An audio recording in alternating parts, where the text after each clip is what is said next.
सुधांशु त्रिवेदी जी, दो बात। रमन सिंह को लेकर जो राय आप लोग की थी वो मटिया मेट हो गई, जनादेश उनके खिलाफ जा रहा है। रुझान बता रहे हैं कि कांग्रेस 50 सीट पर आगे चल रही है।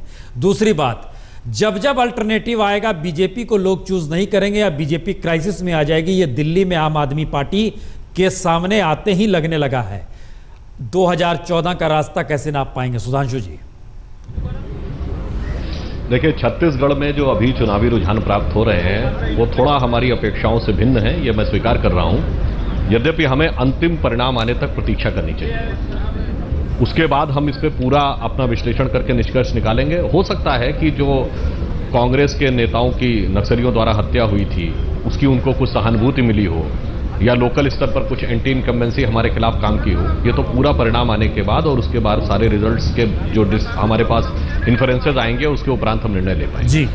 अब आते हैं दिल्ली के बारे में। दिल्ली में निश्चित रूप से आम आदमी पार्टी ने एक नई पार्टी के रूप में अपना पदार्पण किया है। और अभी जो राहुल मेहरा जी बातें कह रहे थे बहुत अच्छी और प्रभावी बातें थी, मगर इससे पहले शेखर जी ने भी जो बात कही, आप 1975 याद कीजिए, 1967 याद कीजिए, 1988-89 का वीपी सिंह का मूवमेंट याद करिए। ऐसा कई बार देखने को मिला है। मैं उनको शुभकामना देता हूं और ये अपेक्षा करता हूं कि वो जनता की उन अपेक्षाओं पर खरे उतर सकें जो उन्होंने वादे किए हैं। परंतु भारत की राजनीति का यथार्थ ये रहा है कि इस प्रकार के जो भी आंदोलन चले हैं लॉन्ग रन में अंततः उसमें से भारतीय जनता पार्टी अधिक मजबूत होकर उभरी है। क्योंकि मैं इस विचार से कतई सहमत नहीं रहता हूं कि भाजपा को लोगों ने रिजेक्ट किया है, कांग्रेस को रिजेक्ट किया है। यह पहला और स्पष्ट निष्कर्ष है दिल्ली में। हाँ, ये जरूर है कि कांग्रेस ने जिस प्रकार से संवैधानिक संस्थाओं का क्षरण किया था उनको इग्नोर किया और एक लेजिटिमेट कॉन्स्टिट्यूशनल प्रोसेस जो थ्रू अपोजिशन होता था उसको डिरेल करने के, इग्नोर करने का जो प्रयास किया, उस कारण से जनता के एक वर्ग में पूरी की पूरी व्यवस्था के प्रति अविश्वास उत्पन्न हुआ था। और मैं आपको विश्वास दिलाता हूं, भारतीय जनता पार्टी की यदि दिल्ली में सरकार बनेगी तो हम जनता के उस विश्वास को पुनः बहाल करेंगे। और जहां तक आम आदमी पार्टी का संबंध है, वो अपने आचरण को, अपने व्यवहार को किस हिसाब से जनता की अपेक्षाओं पर खरा उतार पाते हैं या उत्तरदायित्व तो उनके ऊपर। नहीं सुधांशु जी, वो जवाब नहीं आया जो हम चाह रहे हैं। देखिए, एक बात मैं और कह रहा हूं, जहां तक उन्होंने कहा कि इब्तिदाई इश्क खैर होता है क्या, तो मैं एक छोटी सी बात कहना चाहूंगा। जन लोकपाल आंदोलन जब चला था तो क्या जन लोकपाल की भावना थी कि कोई भी आरोप लगेगा तो जांच करने वाला न मंत्री होना चाहिए, न विधायक, न अफसर, न जज, व्यवस्था के बाहर का व्यक्ति होना चाहिए। मगर अभी पहला चरण है, जैसे ही यह व्यवस्था के पार्ट बने और इन पर आरोप लगा तो इन्होंने कहा व्यवस्था के बाहर तो छोड़िए, हम ही को दे दीजिए, हम जांच कर लेंगे। जबकि इनकी जनभावना यह कहती थी कि ये मीडिया की एक कमेटी बनाते और कहते वो जो निर्णय करेगी वो हम स्वीकार करेंगे। और जहां तक वो सब अंतर्विरोध इनके अंदर थे वो अलग बात है। तो अभी मैं कह रहा हूं, अभी इनके लिए भी है कि इनके बहुत बड़ा दायित्व जनता ने इनको दिया है और इनके लिए भी वो दायित्व को वहन करना एक बड़ी चुनौती होगी इस पृष्ठभूमि में। अगर आप देखें सुधांशु जी, हम जवाब नहीं आया। 3 राज्यों में बीजेपी और कांग्रेस आमने सामने, चौथा राज्य दिल्ली, एक तीसरी शक्ति निकली, ऐसी शक्ति जो कि संसदीय राजनीति को खारिज कर रही थी, जब सड़क से आंदोलन कर रही थी। हमारा सवाल यह है, क्या आने वाले वक्त में और 2014 तक की स्थिति में यह विकल्प आप देश में देख पाने की स्थिति में है या नहीं है?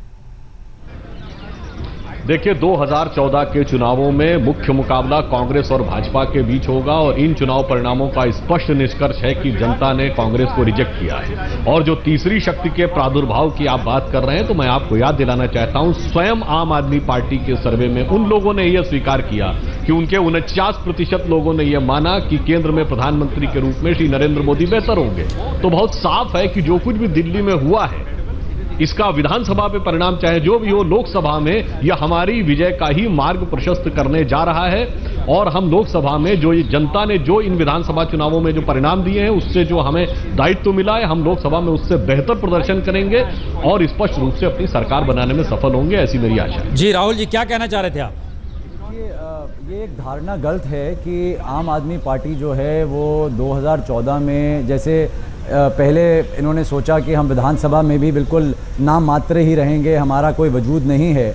और मुझे खुशी है कि जनता ने हमारे पक्ष में सारा अपना मतदान जो है, अभी रुझान आ रहे हैं, रिजल्ट्स आ रहे हैं। लेकिन मैं आपको ये बताना चाहता हूँ आपके माध्यम से कि हमारी 309 डिस्ट्रिक्ट में ऑलरेडी हमारे ऑफिसेज़ हैं, हमारे कार्यकर्ता वहाँ काम कर रहे हैं।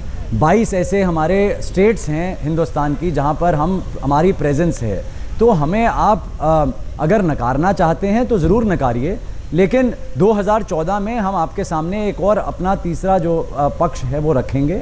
और मुझे उम्मीद है कि जो त्रस्त जनता है, जो सिर्फ दिल्ली में सीमित नहीं है, ये जनता का जो आप देख रहे हैं जो भाव है आम आदमी के प्रति, वो मुझे बिल्कुल विश्वास है कि ये पूरा कश्मीर से कन्याकुमारी तक एक ही तरह का ये मत होगा। और हम अच्छे अच्छे कैंडिडेट्स को पेश करवाएंगे, लोगों के सामने रखेंगे। एक थर्ड ऑल्टरनेटिव, आज क्या है, सत्ता परिवर्तन।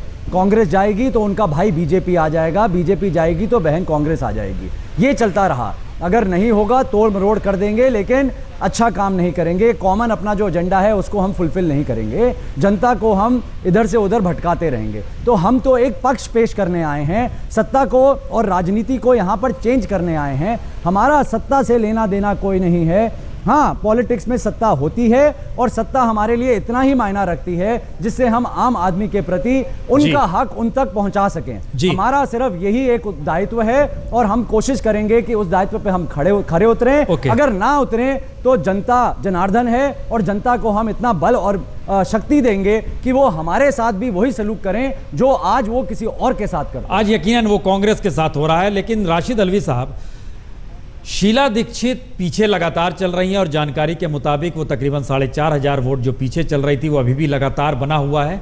शीला दीक्षित 15 बरस से दिल्ली की पहचान रही। शीला दीक्षित कोई आज की नेता नहीं है, लेकिन पहली बार एक नई चीज हम देख रहे हैं कि जिस शीला दीक्षित को बीजेपी का कोई नेता हरा नहीं पाया, उसे 1 बरस पहले राजनीतिक दल बना और उस नेता ने हरा दिया। उस दिशा में बढ़ रहा है केजरीवाल का नाम।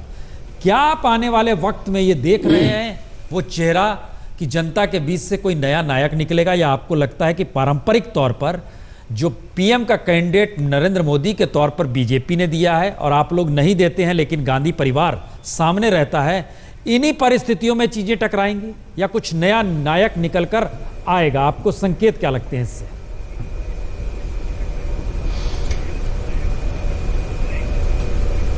देखिए, आपने देखा है कि देश के लोकतंत्र में उतार और चढ़ाव हमेशा आते रहे। लोग, बड़े बड़े लोग हारे हैं इस देश के अंदर। इंदिरा गांधी हारी हैं, तो शीला दीक्षित हारी, बहुत दुर्भाग्यपूर्ण है।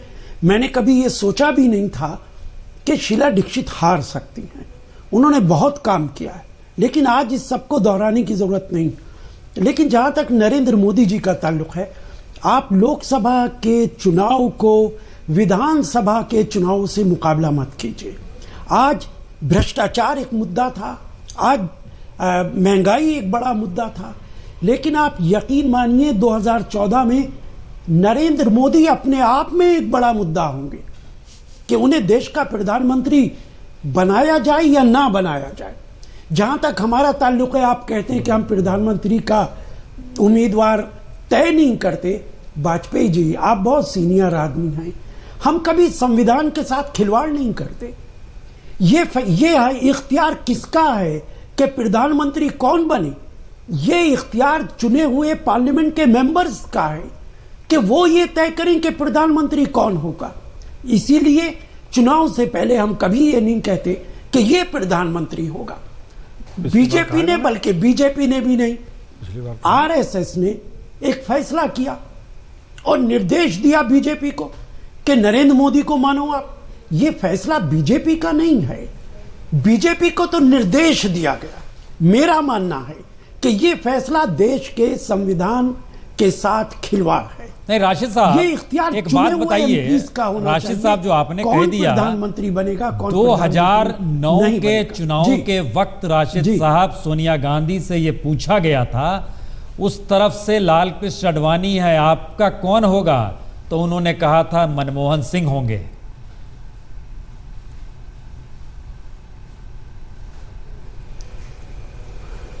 देखिए, मैं उस मीटिंग के अंदर मौजूद था, एआईसीसी के अंदर मीटिंग हो रही थी और सोनिया जी ने सिर्फ इतना जुमला कहा था कि आपको मैनिफेस्टो पे तस्वीरें नजर आती हैं कि नहीं आती। ये जुमला कहा था जिसका मीडिया ने यही मतलब नहीं राशिद साहब, हम वो तस्वीर निकलवा लेंगे। उन्होंने उस मैनिफेस्टो पे उंगली रखी थी मनमोहन सिंह की तरफ। ये बार बार कहा था उन्होंने उस प्रेस कॉन्फ्रेंस में। हाँ हाँ, मैं वही कह रहा हूं वाजपेयी जी, मैं वही बात कह रहा हूं। एआईसीसी की उस मीटिंग में मैं मौजूद था और उन्होंने यही इशारा किया था। लेकिन ये हमने कभी ये नहीं कहा 2009 में कि हमारा कौन प्रधानमंत्री होगा। हमने ये चुने हुए एमपीज पे छोड़ा। कांग्रेस पार्टी की हाईकमान जरूर इस पे तवज्जो देती है, वे एमपीज के फैसले का आदर करते हैं, उनकी इज्जत करते हैं और वही ये फैसला करते हैं कि कौन प्रधानमंत्री। नहीं, देखिए ये बड़ा इंटरेस्टिंग है जो आपने जिक्र कर दिया कि कौन नेता होगा, कौन लीडर होगा, सरकार बनेगी। एक मिनट राहुल मेहरा साहब, हम आपसे एक चीज जानना चाहेंगे, क्या अगर 2014 में आप कदम बढ़ाने वाले हैं तो आपके प्रधानमंत्री पद के कैंडिडेट केजरीवाल होंगे? देखिए, ये तो पूरी हमारी पार्टी बैठेगी और उसको डिसाइड करेगी कौन प्रधानमंत्री पक्ष के लिए आएगा, हम कहाँ कहाँ लड़ेंगे, ये अभी डिसाइडेड नहीं है, क्योंकि अभी तो हम सिर्फ अपनी दिल्ली में पूरा कंसंट्रेट कर रहे थे। लेकिन हाँ, इसमें कोई दो राय नहीं है कि हम 2014 के लिए तैयार हैं। हम सारों पे लड़ेंगे, कितनों पे लड़ेंगे, कहाँ कहाँ लड़ेंगे, कौन हमारा प्रधानमंत्री का उम्मीदवार होगा, हम आपके सामने, हम दूसरी पार्टियों की तरह नहीं करेंगे कि एंड तो आखिर तौर तक हम वेट करते रहें और आप लोगों को रखें और अपने वॉलंटियर्स को भी हम गुमराह करते रहें। हम उन वैसी पार्टी नहीं हैं। तो आपके सामने सब कुछ आएगा, बिल्कुल पारदर्शिता के साथ आएगा। लेकिन मैं एक छोटी सी चीज़ कहना चाहता हूं, क्योंकि आपने नरेंद्र मोदी और राहुल गांधी जी की बात करी। तो आप ये देखें कि राहुल गांधी जी जब यहाँ दिल्ली की रैलीज़ में गए तो लोगों को दूर से बुलाना पड़ा ना। दिल्ली की जनता ने तो ये एक अपनी तरफ से बिल्कुल पाक साफ अपना नतीजा निकाल दिया कि दिल्ली में कम से कम, और दिल्ली एक बिल्कुल जिगर है हिंदुस्तान की राजनीति का, दिल्ली में है, उनको नकार दिया गया है। और दिल्ली में तो वो थोड़ा बहुत जो क्राउड है वो भी उनको सुनने के लिए तैयार नहीं था। जहाँ तक नरेंद्र मोदी जी की बात है, वो समय बताएगा कि नरेंद्र मोदी और राहुल गांधी की आपस में बात थी, जब तीसरा पक्ष जब आम आदमी पार्टी अपना रखेगा तो वो क्या होगा और उसमें क्या समीकरण नए आएंगे और क्या उसको भी वो इसी तरह निकारेंगे जैसे उन्होंने दिल्ली में निकारने की भूल करी।